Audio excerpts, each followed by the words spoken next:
What is up, and welcome to the newest edition of the Bet Chicago Sports Podcast. I am Shane Jackson, and I'm very excited about today's episode where we preview the Bears-Vikings matchup because I am joined by Zach Pearson, who writes for BearReport.com as part of 24/7 Sports. A great follow on Twitter, knows a lot about the Bears. Very excited to have you here, Zach. How you doing? Thanks, man. I'm doing good. It's a little colder here in Chicago. Yeah, I'm doing good overall. Ready for week 5 here.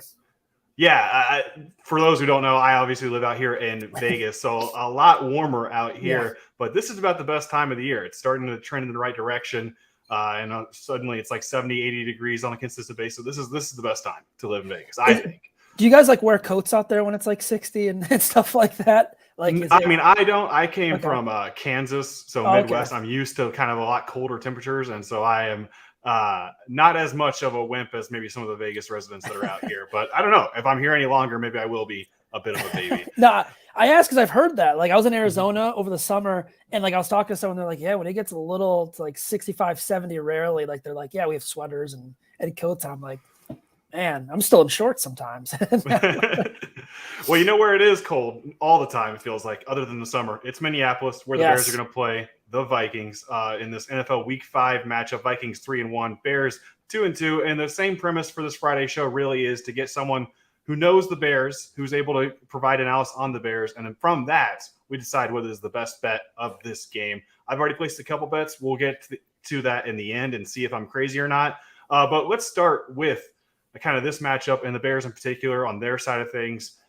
Luke Getsy talked about Justin Fields and showing progress in his most recent media availability, and honestly downplayed maybe Justin Fields' struggles a little bit, which was kind of surprising for everybody else who was paying attention to his words. What did you think about Luke Getsy's comments, and what is your kind of overall assessment on Justin Fields' play after 4 games? Yeah, I was sitting in that press conference yesterday, and when I had to kind of double take a couple times of some things he said. Obviously, the big one is he doesn't think that Justin Fields is struggling. He thinks he's progressing. I think anyone that's watched this team, anyone that's covered this team really can't sit there with a straight face and say that's true.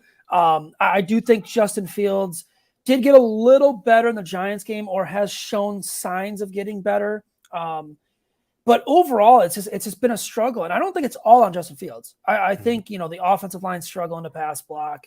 If the run game doesn't get going, they're pretty much screwed. They don't have wide receivers that can create separation and get open. Our tight ends can't really catch the football. And he's, in my eyes, what I'm seeing the most is he's just taking the ball, looking at his first read, maybe his second read, and tucking and running. He's making a lot of early decisions on tucking and running. So, yeah, Luke Getsy saying that was a little odd. I think it's kind of one thing we have to kind of remember is Luke Getsy's also putting himself out there maybe for auditions for head coaching jobs later on. And ideally, if you're the Bears, yeah, you want him to leave after a year or two if he's really, really good, because that means your offense is really, really good. So, yeah, it was interesting, man. I haven't seen the progression I want to see with Justin Fields through 4 games. There's time, though. There is still a lot of time, and I don't think it's all his fault. Yeah, the NFL season is pretty long, even though it feels short sometimes, and it is still very early. Although I do think it's fair to say Justin Fields has shown progress because he's coming off his best performance of the season. Although when you're saying that about 174 passing yard outing, that's probably not saying much. Justin Fields ranks last in almost every passing category, lower than guys like Jimmy Garoppolo who have 2 less starts. That said, I did agree with your point about how it's not all on Justin Fields. And I feel like I've been somewhat of a broken record is saying that as well, as like there's a lot of things going on here, a lot of issues, whether it's the play calling, offensive line, the lack of weapons, all stuff that we probably all saw coming entering the year. I wanted to get your opinion on that, though. What do you think is maybe the biggest issue with this offense after 4 games? I just think, going back to the offseason, there was criticism of Ryan Poles not bringing in wide receivers that could really benefit Justin Fields. And we saw a lot of big-name wide receivers move, whether it was trade or free agency. And he kind of stood back and was like, we're going to bring in guys like EQ St. Brown, Byron Pringle. I think it's just the lack of talent this offense has right now. The offensive line wasn't really fixed to the point of where they should have been. They waited to the 5th round to draft a tackle. And when you have a rookie left tackle out there, there's going to be, mistakes made. It's just, for me, it's, the talent out there on the line, receivers, tight end. It's among the worst in the NFL. I think the line is getting a little better. If they make a couple switches, they could get even better. Yeah, I just think there's not a lot of talent. And you look at Justin Fields, and maybe, in practice, a play doesn't come open, and he doesn't trust it when it does come open in the game. And we've seen that a couple times. Even the Giants game, I forgot who the receiver was. He had someone kind of streaking down the field open, and, that probably wasn't his first read. And he probably didn't see that in practice. So I just think overall, the lack of talent, the lack of consistency, they dealt with so many injuries in training camp. They all couldn't get on the same page. So hopefully, as the year goes on, and even as the rebuild goes on into the next couple of years, they add in talent for Justin Fields, and they bring in guys who can separate, who can make catches, and improve the offense. Yeah, so I wanted to start with the offensive struggles, not only because I think it's the biggest storyline of this team so far, but I wanted to all preface this by saying I actually believe that we are in line for seeing the Bears' best offense performance this weekend. Okay. So their team total right now at Caesar Sportsbook, which is the official odds partner of Bet Chicago Sports, is currently 17.5. I bet over 17. The total is set at 44. And basically it's saying that, the Vikings have a lot to do with this as well, but the Bears are going to have to hold up their end if it's going to go over the total of 44. And so rather than play with a 44, I think the best way to attack this game is with the Bears total. If you think the offense is going to struggle, take the under. If you think they're in line to have maybe one of their better performances, I think you take the over. I'm going with the over. It's a very small sample size, but it's rare to see a team play into London and then come and play in the next week. There's only been 5 cases of that happening in the NFL history, 4-1 to the opposing team totals overs. So essentially saying the Bears have a good position of going over their team total this week. But also I just think the Vikings, are vulnerable on the defensive end. I think Mike Zimmer masked a lot of the issues they've had in previous years. And now that he's not there, obviously, I think you're seeing that in the forefront now with the Vikings defensive issues. They're giving up 6-point yards per play, both running and passing. They're struggling. I wanted to get your opinion, though. How crazy is that? And what are your expectations for the Bears offense this weekend? Yeah, entering this game, they're 16 points per game. I think they're second to last before the Thursday night game between the Colts and Broncos that we all had to watch, which is awful. But yeah, that's a good point, though, because you look at it, the Vikings have been in some interesting games this year. They gave up a lot of points to the Lions. Realistically, the Saints probably should have won that game, or at least got it to overtime. They let Andy Dalton move the football on them. So I do think they're vulnerable, especially in the secondary. If there is a game in which the Bears offense can break out, I would say this is probably one of their better shots so far of the year. They've gone through, 2 really good defenses in Green Bay and San Francisco. Those were tough. Minnesota's is not at that level. I don't think they'll get to that level this year. So if Justin Fields and his offense move the ball through the air, that over what you said 17.5, I want to say it was. Yep. Very realistic. And I think one thing to keep an eye on is David Montgomery returned to practice on Thursday. And if he practices today, we should get the injury update soon. On Friday, he's got a good chance of playing. And I think if the Bears get that run game going with what we saw from the passing game last week and a defense that is vulnerable to the pass, I could see that hitting the over 17.5. And, the Bears are going to have to break out at some point. They cannot be this bad historically with the passing game. Like it's just, I don't see it happening all season. Especially in today's NFL. It is one of those situations that I think it's just the situation presents a good opportunity for the Bears. I already thought it was a matchup that presented a good opportunity for the Bears. So, I think it's an issue. The offense is definitely a concern, but I think you fully push the panic button if you're staring at another 13-point outing this week by the Bears against the Vikings. In the Dome, too. They had the rain game in San Francisco. The Giants game was a little windy, so favorable conditions. Absolutely. Let's flip on to the other side because I'm not sure there is much optimism there. Even though they played well, they got a tough matchup against Justin Jefferson. He is kind of shredded a couple different games. He's been quiet in a couple other games as well, but historically speaking, he's done well against the Bears. What do you think maybe is the game plan to kind of slow him down this week? Man, it's going to be tough because the Bears' best corner is Jalen Johnson. It does not look like he's going to play, and teams just do not throw at Jalen Johnson. Now, you look at the secondary, and Eddie Jackson and Jaquan Brisker have played pretty well back there. But outside of that, man, rookie Kyler Gordon's been getting torched. The Kendall Vildor's played a little better. I don't know what they're going to do with Jefferson. Maybe they just try to take away the run right away and then maybe play some zone back there. Their run defense, though, is historically bad, too. Over 200 yards in 2 games, over 150 in 3. Jefferson, in his 4 games against the Bears, I think he's gone over 100 yards, 3 of them. And ironically, the one he didn't go over was last year when they had literally no one in their secondary. I mean, they were playing guys that just signed off the practice squad in their secondary, somehow limited Jefferson. I would say a little more zone coverage out there, I think will be. I don't think you can man up Kendall Vildor or Kyler Gordon or Jalen Jones on them. And then maybe ask for safety help over the top. But I think it's going to be a long day for these safeties. I don't think Eddie Jackson will have games that we're seeing him have with takeaways. I think Minnesota's just going to flat out throw the ball on them and then try to rely on the run. At least that's what I would do if I were out there.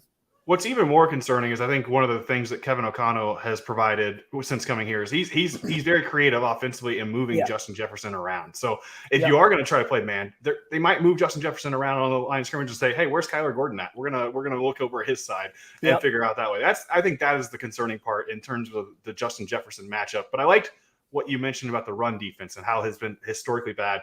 I thought some of that was due to obviously the rushing offenses they played, but when Daniel Jones breaks free for a couple of those bootlegs, all of a sudden, you stop blaming maybe the matchups in that sense. What do you think? Maybe you're someone obviously who watches these games afterwards. I see you tweet out clips of these games. What do you think is the biggest issue with the run defense for the Bears? Yeah, that's a good question. I think it's just been week to week. And I do think Saquon Barkley was a tough matchup. They've gone against the Packers, had a good run game. The 49ers had a good run game. Realistically, probably should have lost the Houston game because Houston, for whatever reason, went away from the run in the second half. Made no sense.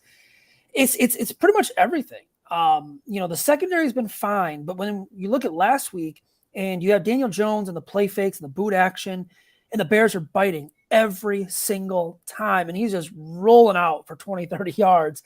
There's something obviously wrong. I think the communication, between the secondary, between the linebackers. But then you look at the run, the actual running backs, and they're breaking tackles left and right. I mean, this Bears defense cannot tackle at all. And if you watch, they'll go to the outside, break a couple tackles. They do get little chunks up the middle. The middle really hasn't been the biggest problem in my eyes. I think Justin Jones has played well up there. I think Angela Blackson, guys like that, Armand Watts. But when they get to the outside and they get to that edge, they're just breaking tackles and going through those defensive backs, going through the linebackers. So it's crazy because looking at Allen Williams' defense, historically, they've been pretty good against the run. And I thought maybe, okay, this is a defense designed to give up the run and stop the pass, kind of a bend, don't break. Maybe a little bit of it is true, but they're just getting mauled out there. Like in the trenches, they're getting mauled. They're doubling Robert Quinn. He hasn't really had an impact at all. Outside of him, Al-Quadin Muhammad hasn't had an impact. He's been a little disappointing. So I just think overall it's the communication with the play fakes, and then it's just tackling. They're not a good tackling team right now, and that's a little worrisome. The Vikings haven't done as well as expected in terms of running the ball, but I don't know. It feels like a matchup that maybe they get right in the run game there. That said, we're talking about it from a betting perspective. If the Bears are going to stay within striking distance, the spread is 7.5. So basically just stay within a touchdown. What do you think are the kind of keys to the game for doing that? It goes back to what Matt Eberflus has, said since day one. It's been, we're not going to turn the football over. We're not going to commit dumb penalties. And, we got to win in the red zone. We got to win on third downs. They've done a lot of that for most of the year. And that's what's kind of kept them in a lot of games. However, you look at the Giants game, they really didn't do that. They still stayed in the game. But I don't think the Giants are a good team. So I think they're going to have to protect the football, lean on the run game on offense, put Justin Fields in good situations. I do think they're going to try opening up the passing game a little more. We saw that with the Giants, taking a couple shots deep. If they want to cover, obviously, they have to score the points, but it's going to have to come on the offensive side of the football because I do think Minnesota is going to put up some points in this game, and I just don't think the Bears' defense is good enough to hold them. I've been going back and forth with the 7 number. That's a big, big number for betting. Mm-hmm. I've been on the side where I think the Bears can cover it. I've also been on the side where I think this could be a 13, 14-point game, maybe especially late. I just think if the Bears need to stay in this, it's going to almost be a track meet out there, and they're going to have to score points on offense. They're going to have to be efficient in the red zone. To do that, they're going to have to throw the ball in the red zone. They just don't throw the ball in the red zone for whatever reason. They like to run. I think they have to open up the playbook a little more. So, as basic as it sounds, scoring the points is going to be, I don't mean to be basic on it, but they're going to have to, the offense is going to have to put up more than the 16, 17 points. No, I think that's a no-brainer. Like the Vikings are going to be able to score, I think, in that 23 to 28 range. Like they're going to decide what they finish with there ultimately. But that's the range I expect them to be. And whether or not this is close is depending on the Bears' offense. Like I just don't. Yeah. I don't foresee this covering the spread unless the Bears are getting to that 20-point mark, which I think they do. So I ultimately did place 2 bets already for this game. Full disclosure, I was 3-0 2 weeks ago, or 2 weeks ago in Bears best bets. Last week was 2-1, missing the touchdown scorer pick. So riding really hot. I'm really testing fate by putting a lot of faith in the Bears. But I think this game will be competitive, more competitive than expected. And I think the Bears offense will have his best game yet. And so I went with a final score of like 24-20 Vikings in the Vikings' favor. I just think Vikings play close games. This is what they do. They've won the last 2 games by a combined 7 points. So if you're giving me 7.5 points on the spread, I'm going to take that, especially when it's plus 100 on the VIG at Caesar Sportsbook. So I took Bears plus 7.5, and I took Bears over 17 points, but obviously I would take over 17.5 as well. Real quick, what do you think about maybe those 2 picks in particular? Yeah, I mean, I like it. I do think this is a time where the Bears offense is going to get going, and I do think they're not going to be as bad as they were. And, the plus 7.5, you said it was plus 100. Yeah, that to me, anytime you get plus money on something like that and you're getting 7 points, you do it. And I do think you have a good point with the Vikings. They play close games, but you look at the NFL, the parity right now is crazy. How many 2-2 teams are there? How many games are being decided by one score? It's crazy. So, yeah, I mean, I like both of those bets. For me, in terms of looking at maybe a bet that I like on the offensive side too, I would Justin Fields over on passing yards. I took it for the first time last week. It hit, but it was nice. I think it was like historically low, wasn't it? It was like it was the lowest ever in sportsbook history. Yeah, it was crazy. I was actually joking with someone the other day. I was like, if you can get a good number, I didn't even see what Dalvin Cook was on rushing yards, but any running back rushing total, if you can get that number good, like, take it, because Dameon Pierce, I think, got it in the first half. They stopped running. Barkley obviously got it. I think Jones got it. So, yeah, I mean, but the 2 bets you said, I think those are fair and good bets. Now, Bet Chicago Sports has a boost this week at Caesar Sportsbook that is plus 700 odds. Bears spread is on there at 7.5. You can get 175 passing yards for Justin Fields, so it would be his highest of the season, but within range of what his prop is. And then you're counting on Justin Jefferson to score a touchdown. The 3-leg parlay pays out 7-1, so a $10 bet wins you $70. So if you kind of agree with some of Zach's picks there and thoughts, I think that is a way to attack this game as well. Zach, real quick before we get out of here, what is your final score prediction? Yeah, I think the Bears, I said I leaned back and forth between that 7 number. Ultimately, right now, I think the Bears are going to cover. I think you were going to be, like you said, in the 20s. So I think that, Minnesota 27, Chicago 23. I think it'll be under the 1-score game. Maybe the Bears have a chance at the end to keep it close. Fields played pretty decent against the Vikings last year. He got over 200 passing yards in that game. So I think Minnesota is a better team. I don't think Minnesota is a really good team this year, but they're better than the Bears. So I'm going to go 27-23 Minnesota. And I did the same margin, but I went 24-20 Minnesota. Okay. Ultimately, they prevail in the end, but feels like too many points in a divisional matchup. Yeah. Zach, this was great. Thank you so much for joining me. Remind people where they can find your work before we get out of here. Yeah, thank you so much for having me on. I really had some fun here doing this. You can follow me on Twitter at Zach, ZACK_Pearson. And you can read my work. It's just bearreport.com. We cover the Bears every single week. We're there up at Hallis Hall. So good info and good insight. And I really appreciate you having me on. Thank you again. No, thank you. This was great stuff.